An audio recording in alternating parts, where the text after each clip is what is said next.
Welcome back to Power Tips, everybody. A special episode today as we take a quick look back at the past year. I was going to say the past 2023, which I guess would have been accurate.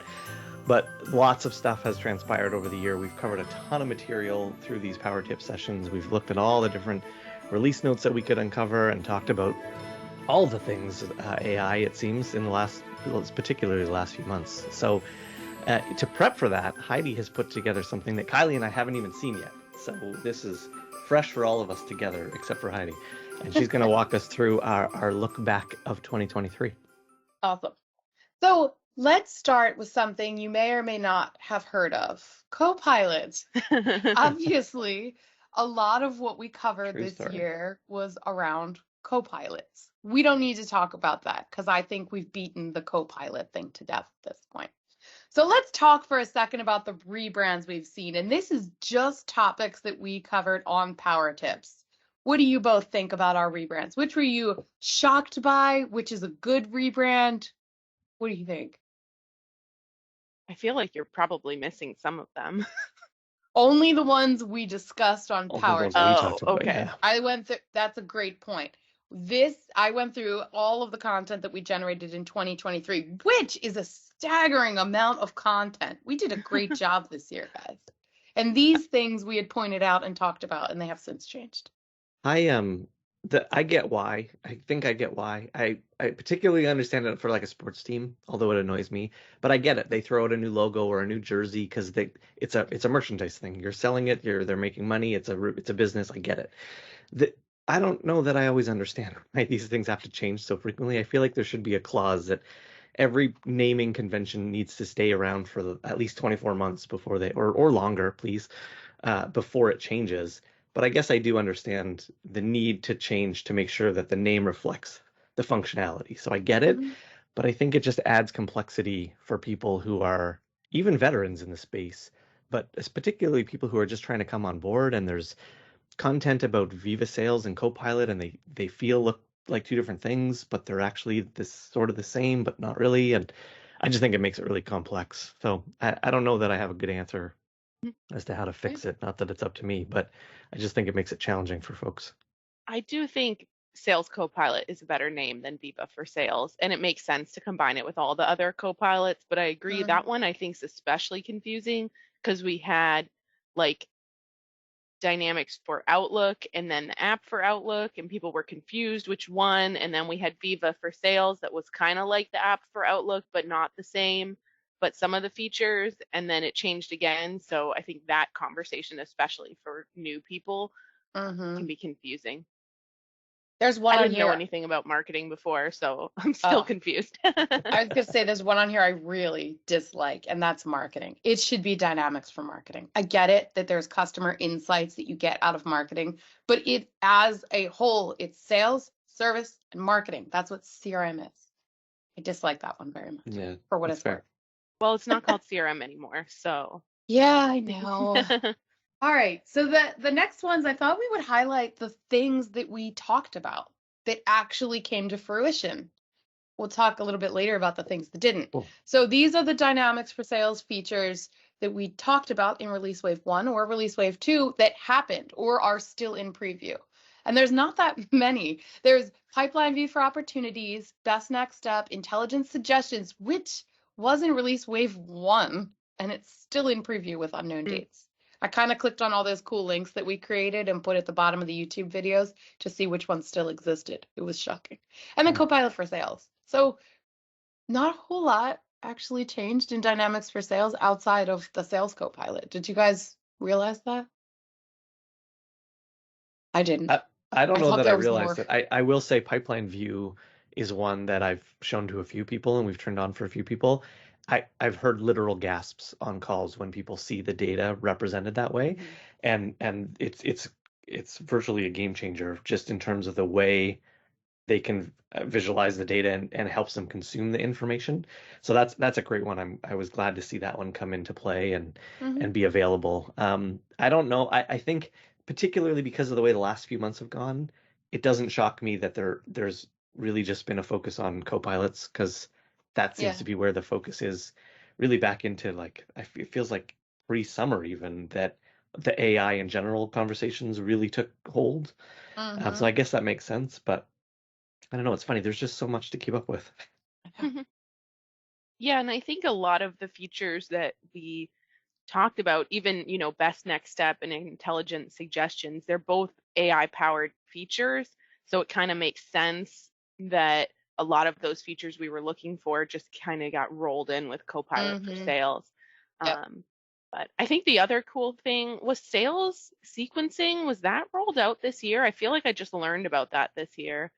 That's a cool thing where you can set up, first do an email, then wait 2 weeks and have an appointment, and I think that that's a really cool thing for sellers too. Yeah. I think that's rolled into, I think best next step is part of sequencing. Oh yeah, maybe they go together. Yeah. Cool. So more stuff came out for Dynamics for customer service. We talked about agent scripts, integrating search and external knowledge sources, obviously increased Teams integration. That's kind of everywhere. What you've missed in timelines. I felt like that's been around longer than it has. Apparently, that was something we talked about in 2023. The emergency calling in Canada, still not GA till next year. Summarizing cases and analytics using Copilot. So lots of cool things in customer service too. I'm not super familiar with all the customer service features, but I feel like every time I look at it, it's changed so much. I think there's been a lot of innovation there. Yeah, I agree. The agent scripts, I think, was around before that, but it certainly had its share of enhancements as it's come along. But I don't know how widely used it is. I think it should be. I've played around with it a little bit, and we've deployed it a couple of times for a few. But it's really handy. But it does. I remember, and maybe they've enhanced this. It took a lot just to get it up and stood up and functional. And I think that's maybe what scares people away from it a little bit. Is just it's a little overwhelming to get everything pulled together properly. Do you know what our first session was about in 2023? Agent scripts? Yeah. Was it really the first one? Yeah. It's funny. It was a deep I like dive the what in you've that. missed too. I like that what you've missed bit. That's cool. I like that too. So then we have marketing / customer insights journeys. There's lead scoring, not that it was new, it was just enhanced. Same with insights, prevent message fatigue with caps, templates and journeys, which I use a lot. And then Copilot features for quiet times, journey creation, and editing and rewriting copy, which we talked about recently, which is cool. I love the quiet time. I love the quiet times feature and the ability to kind of schedule your send. I mean, I assume we all get a ton of marketing stuff from all the things we sign up for and click on to get free trials or whatever. And I delete 90% of them, but I do notice there are some that I don't know if they subscribe to this or something like it, but they seem to send the email at like the most opportune time. And I tend to open those because they're at the periods of time when I seem to have break. And I don't know if it's a coincidence or what, but it would make sense that they're using something strategic and saying, hey, this person or these people open their email on this day. Let's send it at this time because our chance of them opening it is even better. And it seems to work. Maybe I just really like those products. I don't know. So. Both could be true. Yeah, fair enough. But Power Apps add columns to forms and views automatically. We talked about that early in 2023, and I don't remember actually seeing it live. But yeah, I think it was there. I think we just talked about it when it was announced, but it is there now. It's kind of cool. I mean, it makes sense for like an admin form or an admin view where you want to add everything, but you don't necessarily care where it goes. Yeah. I mean, I've been working in Power Apps a lot and I haven't noticed that. Oops. I think it's on one of the ellipses somewhere. There we go. Ellipses. Yeah. And then the ellipses. Ellipses. Doesn't matter. Yeah. I like how you said it. Then it's the enhanced Teams collaboration again everywhere. Testing in CI/CD pipelines and more PowerFX stuff. And all of the stuff for building a table from data and then building an app with natural language. Yeah. All that was this year, right? All the Power Apps Copilot stuff. All that's new too. Yeah, I missed those sessions. I have done several Power Apps myself, but I don't dabble in it a lot. My projects tend not to touch that too much. So I don't know. And I don't remember talking about a lot of these. So I might have missed those ones. You'll have to catch up. I We will can have to send you a catch up. link You have after to build this. some apps. Power Automate. So I obviously Copilot, but Mhm. the only two things that actually went live that weren't Copilot related for Power Automate that we talked about were connecting to multiple Dataverse environments and defining sequential approvals. Both cool things. And a really cute dog. The other topics that we talked about outside of one of these product areas, the release planner, that was new this year. I felt like that's been around longer than that, but apparently that was this year. We did our conference overview, Ignite announcements, and we did a deep dive most recently on sales forecasts. But Yeah, we covered a lot. That's a really lot of fun is ground. the graveyard slide. Oh no. These are all of the things that we talked about that we were excited about that either I think they were rolled into Copilot or they completely disappeared from release notes. So this is promised functionality that they said, no, My. we should have said no take backsies because there are some good ones on here that are interesting. So sales leader capabilities, gone. The redact sensitive personal data, gone. Empower seller to Interesting. proactively pick next prioritized record based on business rule, gone. All three of those have disappeared from the release notes. Isn't that That's interesting? It is interesting. interesting. The rest seem to be rolled into Copilot, Think right? so. Tips and suggestions on a call, AI generated summaries, AI generated proposals. That's all Yeah. Copilot stuff. So most of our sales things we talked about Yeah. went away quietly. Yeah, that the redact sensitive personal data one surprises me because that seems like such a hot topic. The PII and sensitive data and all that. Now, it's just That's removed from interesting. the release notes. Maybe it's somewhere Right. else. I Yeah, checked maybe. in Learn documentation for these topics too, and I couldn't find them. Maybe it'll come Maybe back. they just, wait for it, renamed it something different. Probably did. The customer service items, AI generated conversations and replies. We talked a lot about those are obviously rolled Mhm. into the Copilot for customer service. In the marketing world, this one I was so sad about because I remember being so excited for this feature, and it's Yeah. a Copilot feature. Use Copilot for your domain setup and authentication. Left the release notes, and I don't know why. When you put that together, did you look to see if that functionality were any of these things in preview and that too has disappeared? Or is it, Oh, that I don't know. I wonder. I wonder Yeah. if, but I don't even know how you'd know if it's gone from the release notes. How do we know if it's in preview and when it's The only slated for reason release? I So, know they existed is because we talked about it and we right. included links to the specific release notes. But And it's then they're interesting. gone. Hmm. And then Power Automate and Power Pages, just everything we talked about has now been rolled into Copilot, more or Yeah, less, except for the few things that I pointed out. So I just thought the graveyard slide was kind of fun. There's so many things we that is talk fun. about that we're excited for that just never see the light of day. Which I think for our viewers, it's important to know that your feedback is important to Microsoft, right? And if you see things on the release notes that you're excited about, it's important to talk about them. It's important to do the private preview if you can, do the public Mhm. preview and provide feedback.